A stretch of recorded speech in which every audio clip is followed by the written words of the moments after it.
I do want to report, because we did not meet in November, I do want to thank the Rotary Club of Bowling Green. They donated an AED for the new Veterans Building.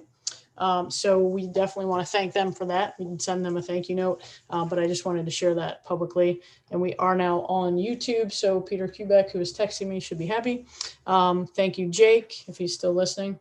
Hang on, he's asking if we're good. Yes.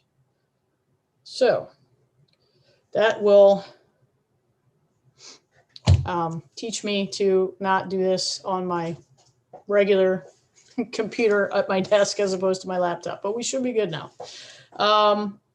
So let's see. I'm just going to kind of go through the bullet points. Master plan update. Our current master plan goes through this year, through 2021. So as you recall, we will be working on updating our new 5-year master plan this year. We kind of started that process last year with some of our community focus groups, and obviously we did have some of them, and then I believe we just had one that we were not able to hold once the whole global pandemic kicked in with that. But along with that, the recreational needs survey that we were going to send out in the spring, obviously we sort of put the brakes on that for a number of reasons. The Dr. Orr's university graduate student class that was working on that for us was about to get sent home. So that was just one issue. But really, the real issue and the real reason that we sort of put a pause on that is because mid-March of last year, receiving a survey to talk about the recreational needs in Bowling Green, we would not have really gotten the data that we needed out of that. Because it just was a different time, and people were very and rightly so worried about what was going on, not knowing what was going on, and so on. And obviously, yeah, we're still in a global pandemic, but it's a little bit different understanding of things now. So we will look at the survey. I mean, it was literally prepared. We had not run all the copies, but the random sample addresses had been pulled and labels run. So we're in a good spot to go with that. We do have a brand new set of graduate students picking up the ball and running with that. And we had a good Zoom meeting with them. So we will look at the questions that were on there, and some of them may need to be tweaked at this point in time because a lot has changed since last March. But so we're hoping to get that out in early February.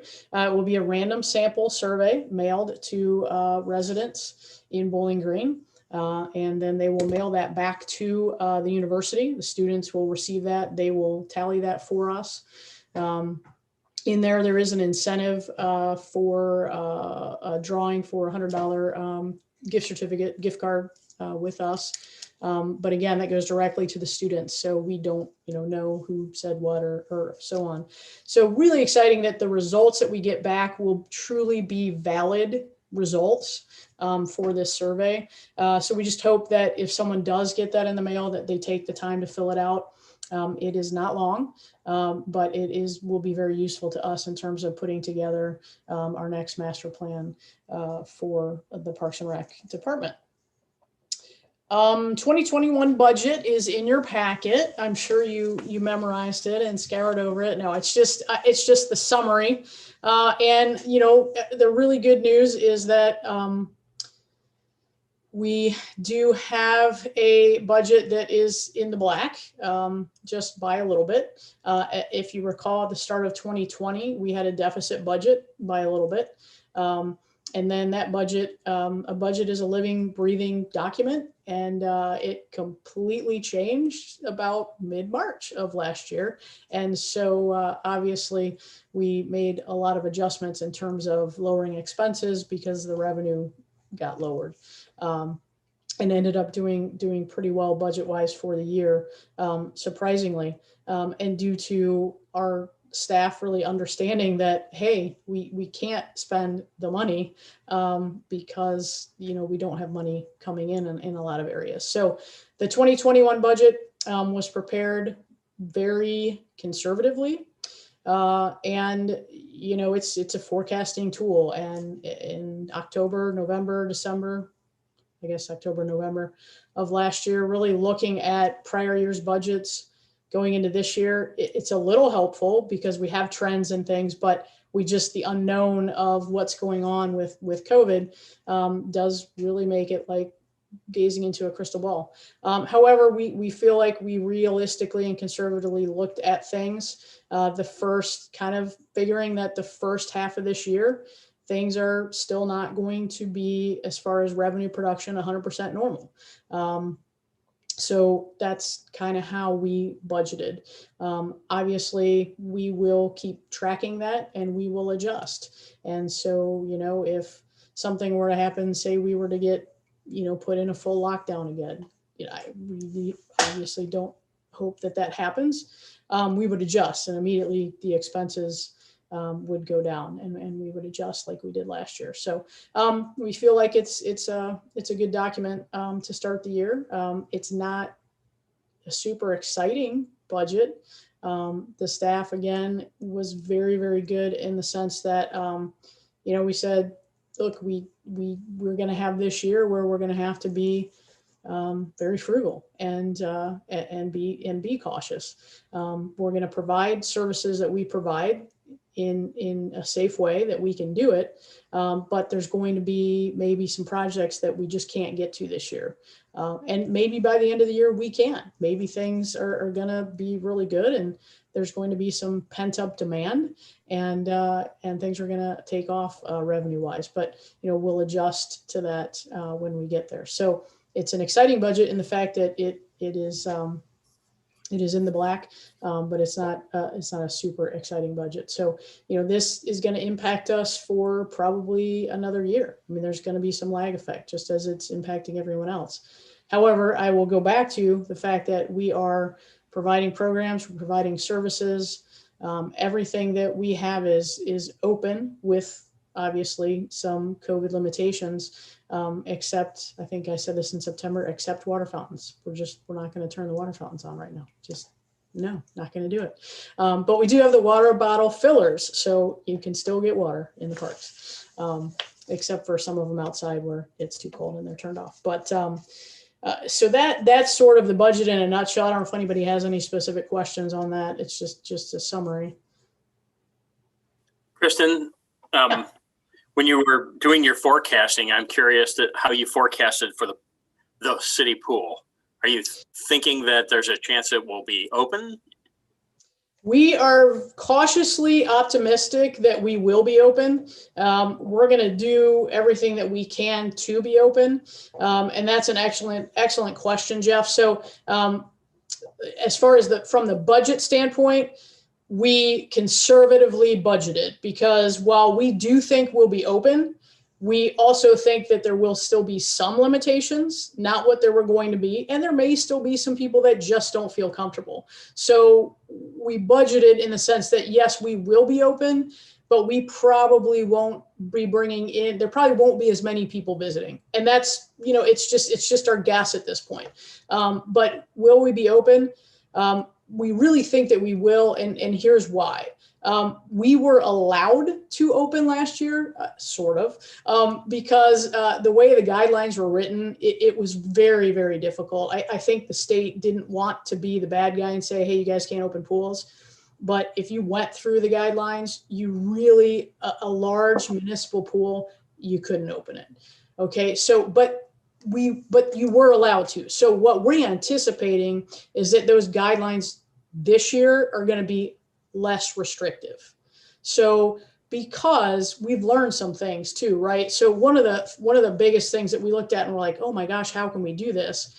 Was high touch surface areas needed to be cleaned every half hour. Okay, well, every part of a pool is a high touch surface area. I mean, how are you going to do that? Now, fast forward, now we know that's not as big of a deal in terms of the COVID transmission as, the air droplets and the aerosols. So, I think some of those things are going to be less restrictive and it's going to make it more manageable for us to be able to do that. We do think that, we're going to have less chairs out. and we're going to have them so that, you know, people are more together in their family groups and those sorts of things, which actually enabled us to cut down on the expenses of replacing as many on an annual basis that we have to do. So the answer is that we are fully anticipating that we will be open, but we also budgeted very conservatively in terms of the revenue production there. So yeah, thanks for asking that, because I knew somebody would, and if no one did, I was going to mention that, because of course we're starting to get questions. And you know, and the other thing with last year too is once we got through all of the guidelines and meeting all of them, and there were a couple that we literally couldn't meet, then the question was, is anybody going to come? You know, and quite honestly, I wouldn't have sent my kids to a swimming pool last summer. This summer, I tell you what, we open those gates, you mark my words, any parent that's had a kid that hasn't been able to do a lot of things, they're going to be at the pool. They will be there. And whatever guidelines we have in place, they will be happy to follow them. You know, I mean, there's always people that don't, but for the most part, I think people will, because they understand. I mean, it's just like at the community center, we really have compliance with the protocols that are in place. And, you know, we hear all the time from people, thank you so much for all these protocols. It really makes me feel safe. And so, you know, people do feel like they can come and use the facility and get that, you know, health and mental well-being that is so important, you know, for people right now. So yeah, we fully anticipate. As far as like from our, what we're hearing on the state level from our Parks and Rec Association is that they are expecting some revised guidelines in mid-March for things like summer camps and programs and events and pools and athletics. So we're hoping that will come to us, because obviously we're planning now. I mean, and we are already advertising for staff for the pool. So, you know, we start planning, you know, after the season before, but earnestly in January. And so we're planning for all those things and kind of assuming that there will be restrictions, but hopefully they will be less restrictive. So great question, which kind of led me into sort of the COVID update that I had down there, which is just, you know, we're doing what we can. I know when we talk to the coordinators, give the reports, they can talk about that, but doing it within the protocols and being safe with it. As far as, I guess, under COVID, I will report that the CARES money that the city got, that I can't remember if I reported on all this or not. It was so long ago, but the Parks and Recreation Department was very happy to receive a nice chunk of that because the city got CARES money, and then the department heads put together their recommendations for things that they could use that money for. And we were very happy to get money.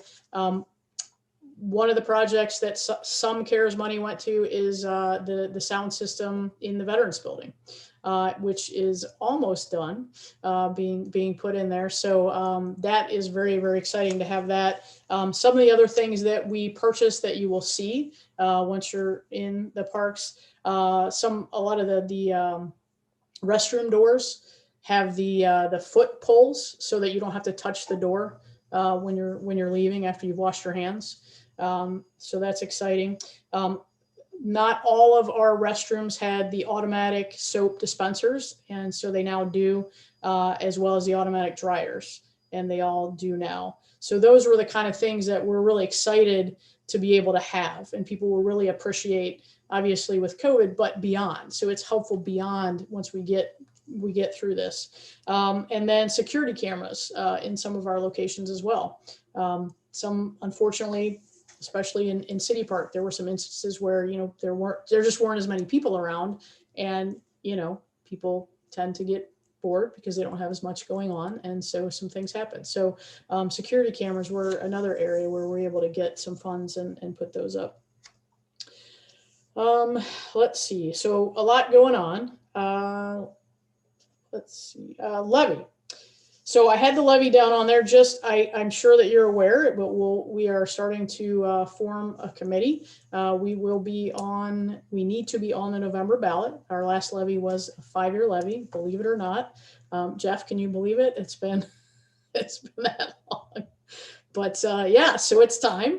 Yeah, we'll be getting a committee together, and the citizens for BG City Parks, I'm sure we'll be sending out solicitations for some money, and then we will be, committee will be making some decisions in terms of, is it a replacement, is it a renewal, what's the timing of that, and then we'll start going through those processes. But yeah, so November 2021, we'll be on with our levy. So more to come on that. And if anyone's really interested in kind of helping work on that, please shoot me an email or a text or something to that effect. So, but we'll be getting going on that very soon.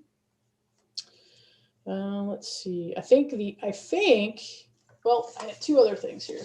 So under the COVID, I just wanted to read this in terms of we're doing what we can do and doing it safely. We had a mom out at the community center pass this along to one of our staff, and she emailed this out to us. And I think this really sums up how important what we do is, and that we're able to do things and do things safely.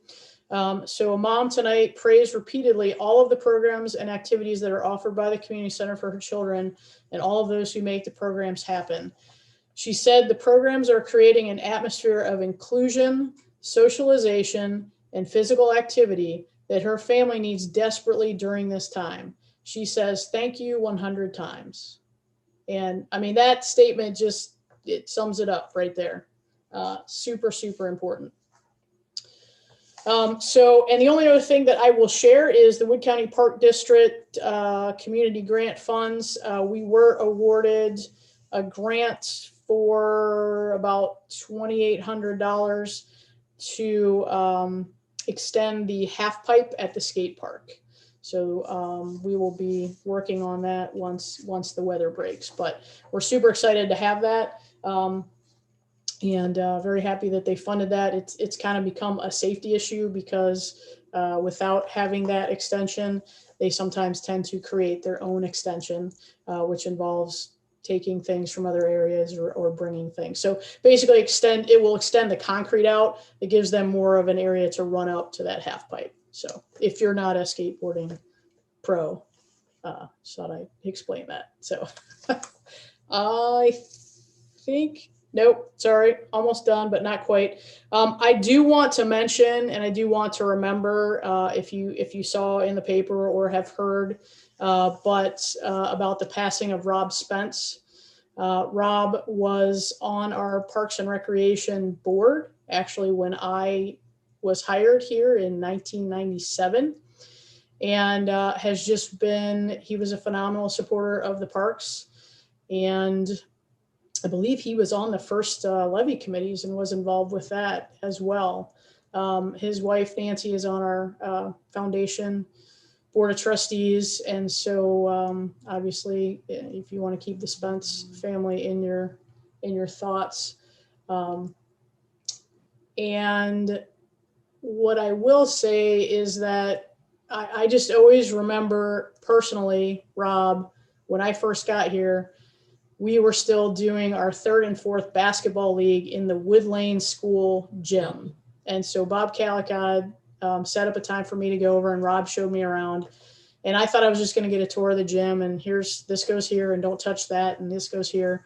And about 2.5 hours later, he showed me the whole school, told me all about Wood Lane, and really kind of like just shared a whole bunch of information about Bowling Green. And that's just how Rob was. He was always positive and always happy. And so we definitely will miss him.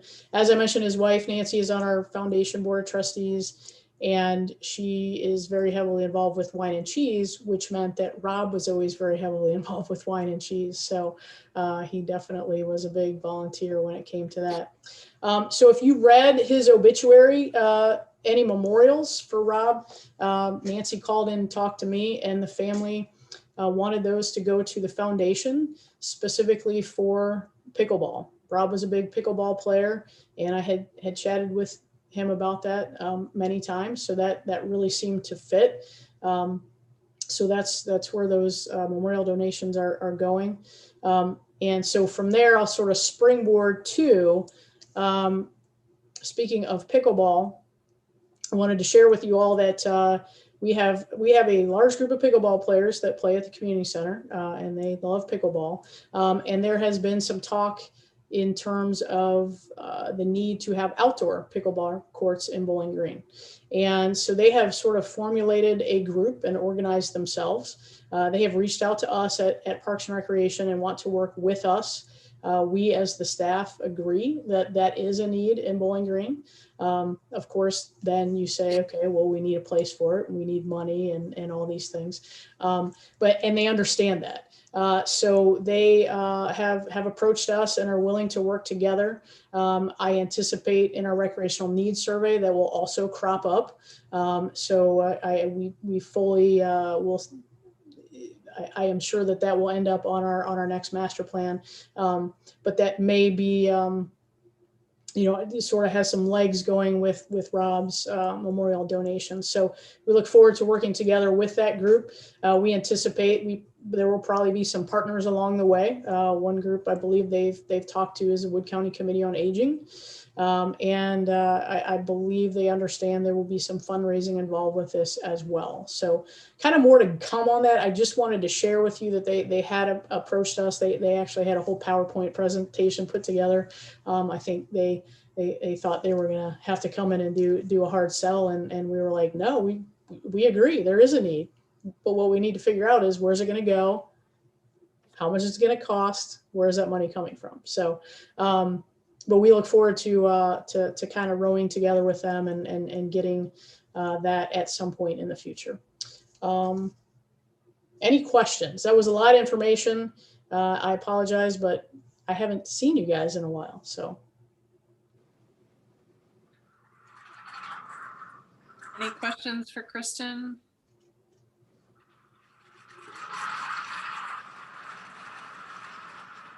They are stunned into amazement. Information overload, sorry. No, thank you very much for all of that. Okay, I think then if you guys are good, we are ready for coordinators reports.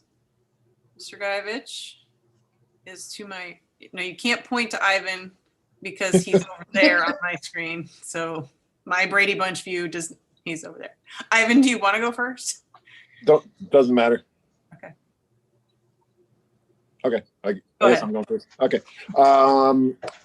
As Kristen mentioned, we are still very much actively involved with programming. Obviously, it's just taken on a lot of different formats from usual. I guess the variety that we're offering is, for things like sports leagues, we're not offering the leagues anymore, but we're offering a lot of the sports skills trainings. So working with smaller groups of kids, keeping them social distance, but still working on the basic fundamentals. Case in point, I had a basketball program tonight. We work with 2 kids per hoop. They're kind of spaced out a little bit. And still working on the basics, dribbling, shooting, defense, just doing it in different ways and not in the team and head-to-head formatting, but they're still getting a lot of the basic fundamentals and skills development. We are also doing different types of virtual programming. We've done, virtual art shows, virtual talent shows.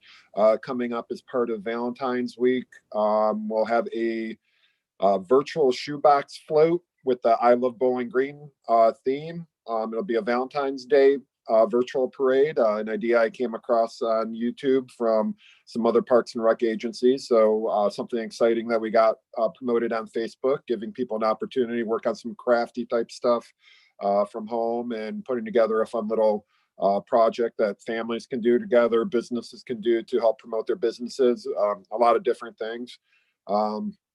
And then the other format of programming that we've done is different types of walkthrough programming. So like during Halloween week, we did a lot of walkthrough events at Winter Garden. We did like a scavenger hunt with pumpkins. We did the drive-through trick-or-treating with the businesses over at Carter Park. Over the holidays, we did a walkthrough Santa event over at Needle Hall. Kind of kept the giant barn doors open as a way of kind of airing it out.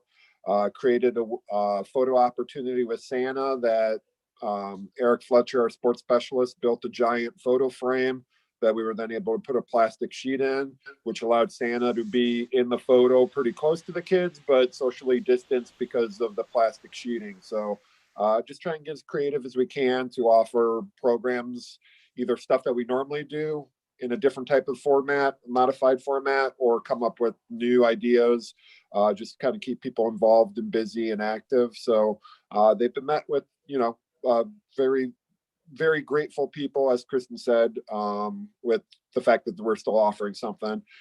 As far as our fitness classes, those have been about 40 to 45% capacity. So those are going well as well. We do want people spread out.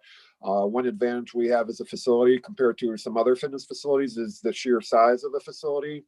So we were able to, like, for example, move the spin bikes out from the spin room out into one of our courts in the gymnasium, which allowed us to really spread out the gym, or really spread out the bikes. And we didn't have to cut down on numbers as much because we had the space to spread people out. So that's been very, very popular as well. As far as the fitness center and the use of the community center, it's definitely been picking up. It is at New Year's resolution time. Obviously we're not as busy as we normally are, but we are definitely busy from, how we have been in previous months. And again, the nice thing about us, again, compared to some other facilities, is the space that we have to work with. Even as we're getting busier, there's still plenty of space where we have the cleaning protocols. Everyone gets their own disinfectant bottle and towels, and they're told to wipe down before and after use. But there's also a good amount of space in between the different equipment, but you can still get a good variety of the workout with the weights and the cardio. For those of you that are on Facebook, you can see a video that I shot a couple weeks ago on Facebook that really kind of shows us, I think it's right around Thanksgiving time. So it shows us like being pretty busy, something going on in all parts of the facility, track going on. Josh had a fitness class going on in the gym. There were some kids shooting on the hoops, and the fitness center was pretty happening. But at the same time as it was busy, you could also see how spaced out we were. So I think the video really kind of reflects what we have to offer as a facility in terms of a space to work out with space to be safe. So I think that's something that we definitely want to get the word out there for. And then basically we're just continuing looking to evolve with our programming as the situation evolves, as different parameters are put in place. We're just constantly keeping up to date with the latest on what we can offer, and adjusting to the times as the times are adjusted, and doing that. Another exciting piece of equipment that we've recently added, with the help of the grant from the Bowling Green Community Foundation, as well as some funding from our own Parks and Rec Foundation. We added the Freedom Climber to our lobby area. The Freedom Climber, the best way I can describe it is what a treadmill is to running. A Freedom Climber is to rock climbing. So you get all the benefits of rock climbing without getting more than a foot or two off the ground, because the machine rotates as you climb. The really exciting piece of this really exciting thing about this piece of equipment is it's not exclusively for adults. It's something that we want to encourage teens and youth to work out on as well. So the location in the lobby makes it more accessible for kids. And a lot of kids I've already seen, we've just let out a basketball practice, and a lot of them were giving it a try. It takes some getting used to, but it's also a very exciting piece of equipment that gives you both the strength workout and a cardio workout. We see a lot of different opportunities to do some fun challenges in the future with it. We'll have different climbing challenges where, climb this mountain that is, 1,000 feet, climb it. This week the challenge is Mount whatever. Next week the challenge is this mountain, and different things like that. So we're going to develop some climbing challenges for all ages, and probably like a climbing program for kids as well. All kids love to climb, and this gives them the opportunity to work out in a safe way, and something that kids and adults can do together. So we're really excited about the potential that this machine offers. And again, very grateful for Bowling Green Community Foundation for helping provide the funding for it with the grants, and our own foundation as well. So that's basically it from our end. Any questions? Any questions for Ivan? So we should definitely have an in-person Parks Board meeting when we can, so that we can all try the Freedom Climber. Yep. And those of you want to check it out, feel free to stop in. There's a QR code that's next to the machine that if you scan it with your phone, will go to the YouTube video. It shows you how to use it, but there's a bunch of different workouts that I wasn't even familiar with before, different ways that you can use it. So it kind of gives a tutorial. It does take a little while to get used to, but it's there. But if you have any questions, feel free to ask me on those as well. But there's also a video online on our Facebook page about how to use it. Awesome. Thank you, Ivan. Thanks. Okay, Chris, for the only report I have known to my recollection that includes the phrase, "the turkeys are on the loose." They are. So hide your children, stay safe. That's all I got. Actually, we did do a program. It was a turkey, I don't want to call it a turkey hunt. It sounds terrible, but it was a turkey hunt where you went through Tucker Woods and looked for turkey cutouts that were hidden all over the place. There were about 28 of them. And then there were informational signs throughout the walk as you walked along. And you could learn a little bit more about wild turkeys. We didn't mention a whole lot about the one that's been terrorizing most of Bowling Green for this winter, but it's moving around. Yes, there is a turkey on the loose. It is a wild turkey, and it is probably the first of many. So Mayor Osbacher and Lori Treader, this is not going to be the last time we hear about turkeys in Bowling Green. It is probably going to be the first of many. So things seem to be going very well at the Nature Preserve as far as the numbers of use. Anytime you go out there, you're going to see cars that are in the parking lot, and that really does mean to at least me and anyone else in our field that our parks are essential services, just as fire is, and just as water and sewer and garbage collection. These are essential services that we're providing our community, and just by the sheer number of people that are using both Simpson and Winter Garden for simple passive recreation, walking, jogging, running, walking the dog, walking with a friend, just kind of sitting and relaxing. All of these have proven to us just how important it is. And it's following a national trend that outdoor recreation is extremely important to people. And I don't think that's going to slow down anytime soon.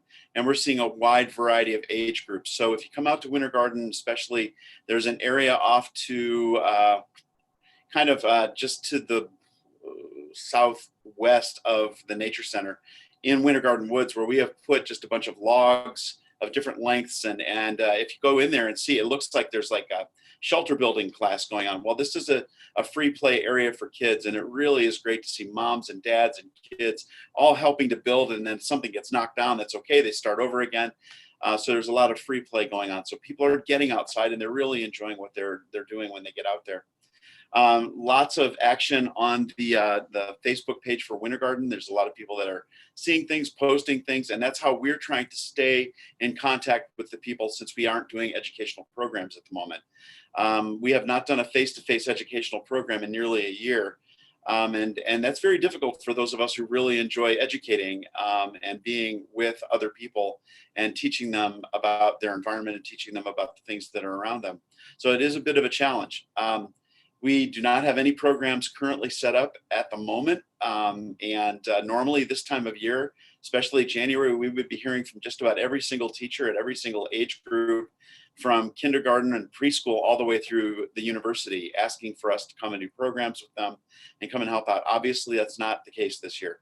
And so I was recently called by a garden club. This was for Simpson, which is a nice segue. They asked me to come and speak in Toledo at a restaurant in May, and I persuaded them to perhaps postpone my visit until September, which is going to happen now. I thought May was just a little too optimistic, especially when we consider the general age group of garden club members and myself. I think that'd probably be prudent to put it off as long as we can.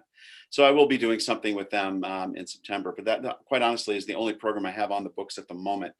Cinda has been working with volunteers, and we also have staff that have been working right now. If you get out to Winter Garden, you'll note that many of our trails are being mulched at the moment.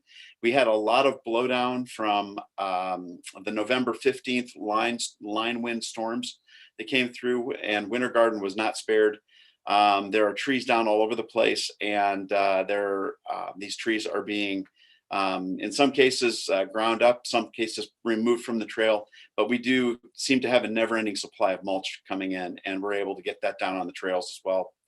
Out in front, if you might notice as you come into the nature preserve on the north side of the lane, there was a large black oak tree that was there. That black oak tree died a couple of years ago when its roots were inundated by water. Some oak trees, like pin oak trees, would have done perfectly fine. They don't mind the water, but this one did, and it died. So the arborist agreed to come in and cut it back to the point where it still obviously looks like a tree, but any potentially hazardous stuff falling out of the tree as it rots or starts to decay, it was removed yesterday. So that was all chipped up, and it's now on the trails at Winter Garden. But that tree is still there, and it's the hope that that tree will become habitat for different birds, particularly woodpeckers is what we're hoping for. So at Winter Garden, similar things are happening. We are doing work and getting ready for the spring. We will be doing much more planting. We were fortunate enough to receive an unexpected gift, and that gift is going to help us buy some plants for the park, which is very exciting for all of us. So it's to go to maintenance and to management and for plants. And so we couldn't have asked for a better gift, and that was really, really kind of that person. So we are Chris, that was for Simpson. yes, I segued. Yeah. At least Okay. I tried. I made a shot at it. So, okay, I'm talking about Simpson now. Okay, so anyway, in my head, I knew where I was going. So anyway, so when now at Simpson, things are moving forward. Our staff last year, just to give you an idea of the staff taking care of Simpson last year, we had 13 seasonal staff, from an horticulturalist all the way through down to people that were working hourly. This year we have one that's a seasonal person, and then 2 other college students right now that are helping out, aside from Mike, who is there full time. So it's been a huge change in the way we do things, but also a move towards more sustainability and sustainable activities within the park. So it might be kind of a little bit of a happenstance, but at the same time, something that we are trying to do is to eliminate the need for large amounts of staff and large amounts of management practices at Simpson. So there's some changes going on there in the way we're managing, but we heard great things about how it was managed this past fall. We had some really nice compliments, and people seemed to think that we were doing a pretty good job at it. So our staff is to thank for all of the hard work that they have done to prepare the gardens for winter, to get things ready for spring. And the more we can get done in the fall and in the winter, the less we have to do in the spring. And weeds are growing right now. If you look really close in your own garden, weeds are growing, things are happening. And even though it is cold out, things are still happening. So, we are still working and still doing what we can to manage that park and keep it looking clean. As I said, they're busy. Yesterday, Enrique Gomez del Campo asked me what I thought of the numbers of people coming to the park. I've never seen the amount of people that I've seen in the parks since I started working for the parks. It's overwhelming how often it is. And I've seen many of you in our parks, and I'm sure you've been in the parks walking and kind of checking things out. It really is amazing how our parks are coming to the rescue right now. So we're very, very happy to be a part of people's well-being. Cheryl received a really nice letter from someone who said that without Winter Garden, they don't think they would have made it through a very difficult point in their life. And I think that is really kind of saying it for all of us, that, the most important thing that we can do, at least for our own mental health, is get outside, go for a walk, get vitamin D all over you, and just, do your best to kind of get through this tough spot. And please, if you have friends who have not been to our parks, obviously encourage them to go. The last thing I wanted to say, I forgot about this. We do have a new additional piece of property, as you know, and I would be very, very happy to take anyone on a walk over there at any time. Please just give me a heads up, email me or give me a call. But I would love to take you on a walk over there and show you what our new acquisition looks like. We have a lot of great plans that are gelling about that piece of property. So with any luck, we'll be able to start doing some management on it sometime in 2021.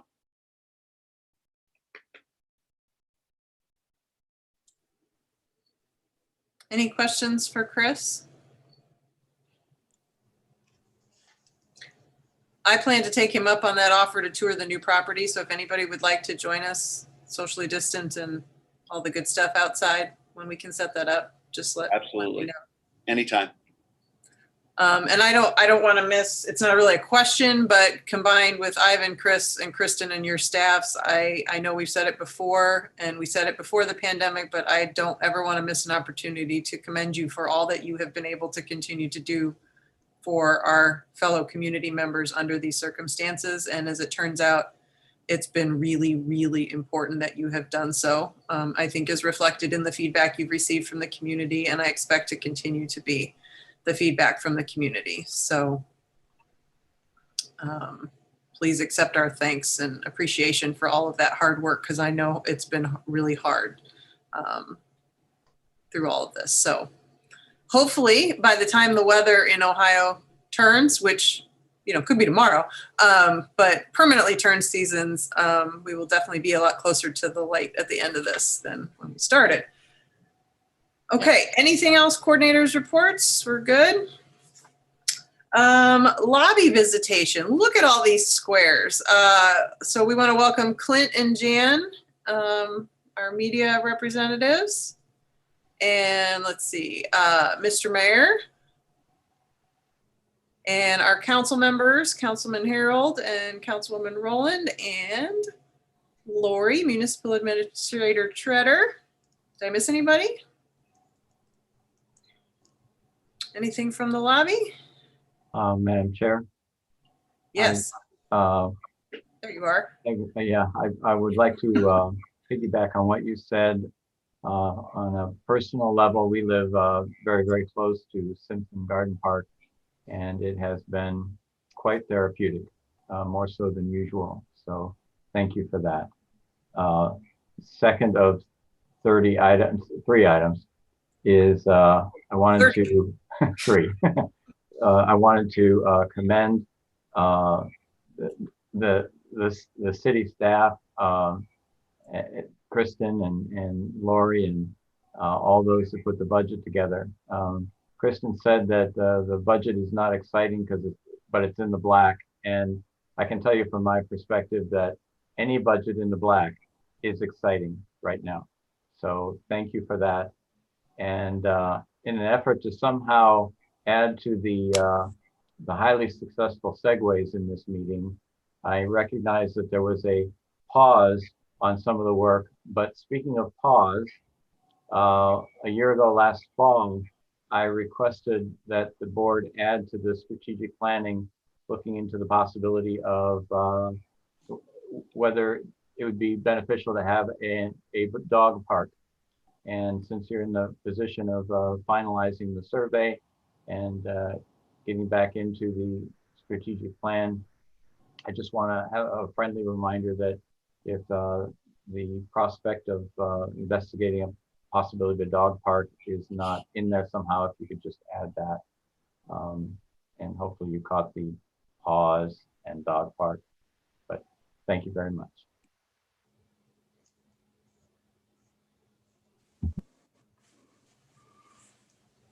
Hi, Jody. This is Mike. Yes. I just wanted to say very quickly, thank you to the board and, of course, the staff for sticking with the last year. We know that, of course, that 2020 was difficult in so many ways, and we learned a lot of things. And I think one of the things that we learned is that parks play a major role in our lives, and our community clearly values parks. So I think that's reinforcing in a way to know that all of the work that you do is valued and is counted on by our citizens. So I think that, that should be, a bit of a ray of sunshine on a very dark year, just in terms of, recognizing that the community does value the work that you do, the investment of your time and your talent. So I hope that we can, recognize that, use that to maybe spur us forward to a new year. I know that we're still deep into this challenge of COVID, and we need to balance the need to be cautious and mindful of the things that we still need to be doing in terms of minimizing the spread of the virus in our community. But we also can't allow ourselves to be hopeful and see that there are rays of hope in there. And I like to hear that staff is planning with a purpose in terms of us having programs, in our recreation department and our parks this year. We'll continue to have science, and the advice of health experts will be our guide. But I do think that it's really important that staff is looking at how they're predisposed to figure out how we can do things to provide services and opportunities for the residents. And I'm really grateful to that, because again, I'm going to say, one thing we learned is that our residents love our parks and they love our programs and our facilities. So that's an obligation and responsibility that we have to do all that we can do to make those opportunities available. So thanks, everybody. Appreciate all you do. Thank you, Mr. Mayor. Anybody else from the lobby? Jody, this is Sandy Rowland, and I want to be very brief so we can get off of this meeting in a timely fashion. But I just want to say how nice it is to see all of you together. I really have missed seeing the Parks and Rec people and members of the board once a month. So it's wonderful to be together again. And I hope you are all feeling as optimistic as I am that we can get out and about this summer and participate more in Parks and Rec activities that make our community so great. Thank you. Thank you, Sandy.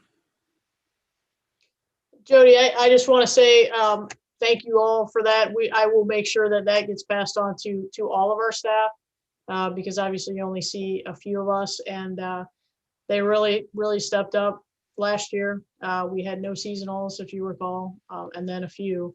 So it really was an interesting year, and they stepped up, and we definitely do. Our vision statement is enhancing lives daily, and we definitely do that. So Ivan and I were just talking the other day about lunch in the park, and I think we can make that happen, and that just sounds amazing. So yeah, I think we're gonna have really good numbers this summer if we're able to do stuff, because people are just chomping at the bit for that.